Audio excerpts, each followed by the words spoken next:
En 2013, Maggie Bay vivait une vie tranquille en Malaisie. Un jour, elle planifia une visite à l'hôpital psychiatrique à Tanjung Rambutan, désireuse de réconforter un ami hospitalisé là-bas. Elle ne se doutait pas que ce simple geste amical allait chambouler sa vie pour les semaines à venir. Alors qu'elle franchit le seuil de l'établissement, une série d'erreurs administratives et de malentendus la plongea dans un cauchemar. Confondue avec une nouvelle patiente, elle fut admise de force, malgré ses protestations.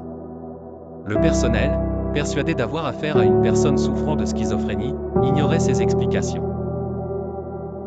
Pendant 3 jours interminables, elle fut internée contre son gré. Les médicaments, administrés de manière routinière, commencèrent à affecter son état physique et mental. Elle essayait de raisonner le personnel, de leur prouver son identité, en vain. Chacun de ses appels à l'aide restait inexorablement sans réponse. Pendant ce temps, sa famille s'inquiétait de son absence. Ne la voyant pas revenir, ils déclenchèrent une alerte, signalant sa disparition.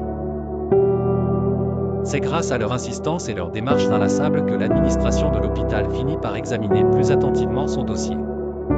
Lorsque l'erreur fut finalement mise en évidence, Maggie fut libérée. Mais les séquelles psychologiques de cette expérience demeuraient vives. Traumatisée par ce qu'elle avait vécu, elle décida de porter plainte contre l'hôpital pour cette erreur administrative. La loi exige pourtant que 2 médecins, dont un psychiatre, procèdent à une évaluation préalable avant toute hospitalisation forcée. Or, dans le cas de Maggie, ces protocoles avaient clairement été bafoués. L'incident déclencha des vagues de protestations et souligna le besoin urgent de réforme dans le système de santé mentale du pays.